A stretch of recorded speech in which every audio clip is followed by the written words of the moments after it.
Maraming tao ang nagtatanong kung ano ang tunay na sikreto ng pagyaman. Para sa ilan, iniisip nila na ito ay nakasalalay lamang sa swerte, tamang pagkakataon o sa pagkakaroon ng malaking puhunan. Ngunit kung pagmamasdan ang buhay ng maraming matagumpay na tao, mapapansin na ang kanilang pag-unlad ay hindi lamang bunga ng praktikal na diskarte, kundi ng mga gabay at prinsipyo sa buhay na kanilang sinusunod araw-araw.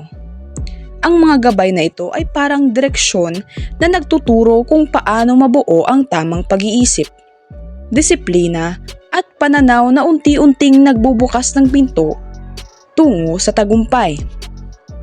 Magandang araw sa ating lahat at welcome po muli sa ating YouTube channel.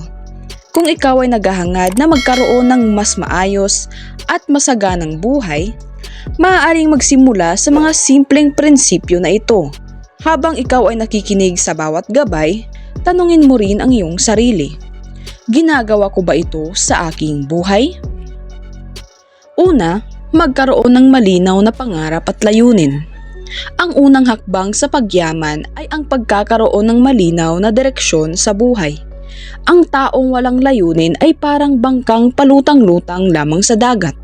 Kapag alam mo kung saan mo gustong makarating, mas nagiging malinaw kung anong mga hakbang ang dapat mong gawin. Halimbawa, kung ang pangarap mo ay magkaroon ng sariling negosyo, mas magiging determinado kang matuto, mag-ipon at magplano upang maabot iyon.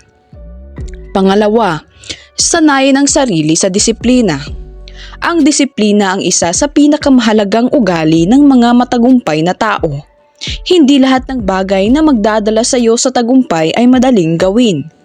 Minsan, kailangan mong gumising ng maaga, magtrabaho ng mas matagal, o umiwas sa mga bagay na nakakaaksaya ng oras. Halimbawa, may dalawang tao na parehong may pangarap. Ang isa ay ginugugol ang oras sa panonood at paglibang, habang ang isa naman ay ginagamit ang oras upang matuto at magplano. Sa paglipas ng panahon, mas malayo ang mararating ng taong may disiplina. Pangatlo, matutong magtiyaga sa kabila ng hirap. Ang tagumpay ay bihirang dumating ng mabilis. Kadalasan ito ay bunga ng mahabang panahon ng pagsisikap at pagtitiis. Maraming tao ang sumusuko kapag naharap sa kabiguan. Ngunit ang mga nagtatagumpay ay iyong patuloy na bumabangon. Halimbawa, ang isang taong nagnenegosyo ay maaaring makaranas ng pagkalugi sa simula. Ngunit sa halip na sumuko, ay ginagamit niya ang karanasang iyon upang mas pagbutihin ang kanyang susunod na hakbang. Pang-apat, palawakin ang kaalaman at karunungan. Ang kaalaman ay isang kayamanan na walang makakaagaw. Habang mas marami kang natututunan, mas marami kang oportunidad na makikita. Maaari itong gawin sa pamamagitan ng pagbabasa ng libro, pakikinig sa mga payo ng mga nakaranas na, o pag-aaral ng bagong kasanayan. Halimbawa, ang isang taong patuloy na nag-aaral tungkol sa negosyo o pamumuhunan ay mas handang gumawa ng matalinong desisyon sa hinaharap. Panglima, piliin ang mga taong kasama mo sa buhay. Malaki ang impluwensya ng mga taong nakapaligid sa atin. Kung ang iyong mga kasama ay may positibong pananaw at nagsusumikap sa buhay, malaki ang posibilidad na mahawa ka sa kanilang ugali. Ngunit kung ang paligid mo ay puno ng negatibong pag-iisip at kawalan ng direksyon, maaaring mahila ka rin pababa.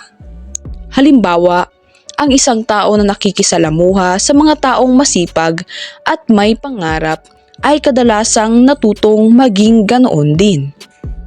Pang-anim, matutong magpasalamat sa kung anong meron ka. Ang pagpapasalamat ay nagbubukas ng isip at puso sa mas maraming biyaya. Kapag marunong kang magpasalamat sa maliliit na bagay, mas nagiging positibo ang iyong pananaw sa buhay.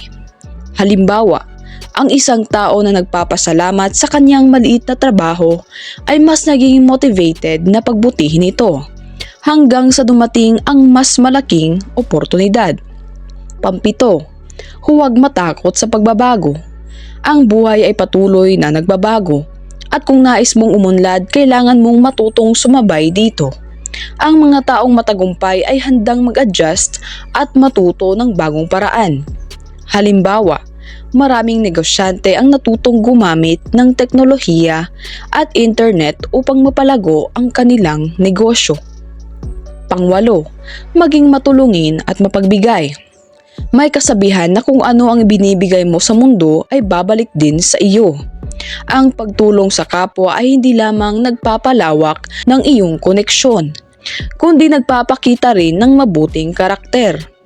Halimbawa, ang isang taong tumutulong sa iba ay kadalasang nagkakaroon ng mga kaibigang handang tumulong sa kanya, kapag siya naman ang nangangailangan.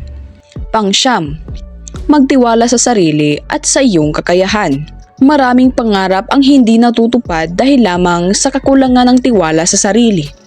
Kung naniniwala ka na kaya mong magtagumpay, mas nagiging matapang kang subukan ang mga oportunidad na dumarating. Halimbawa, ang isang tao na may tiwala sa sarili ay hindi natatakot mag-apply sa mas mataas na posisyon o magsimula ng bagong proyekto. At pang-10, manatiling may pananampalataya at pag-asa. Sa maraming pagkakataon, may mga pangyayari na hindi natin kontrolado. Dito pumapasok ang kahalagahan ng pananampalataya at pag-asa. Ang taong may matibay na pananalig ay mas nagiging matatag sa harap ng pagsubok.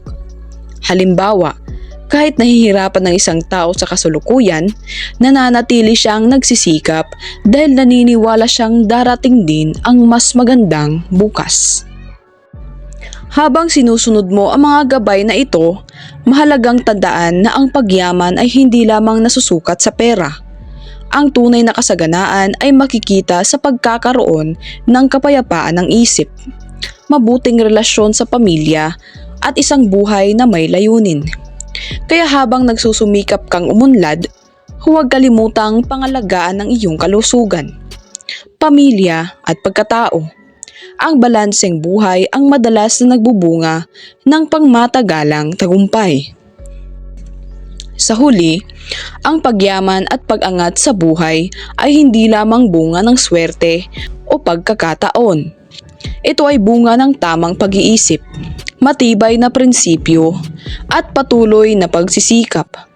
Ang bawat gabay na nabanggit ay parang binhi. Kapag itinanim mo ito sa iyong araw-araw na pamumuhay, unti-unti itong lalago at magbubunga ng mas maayos na kinabukasan. Ngayon, itanong mo ito sa iyong sarili.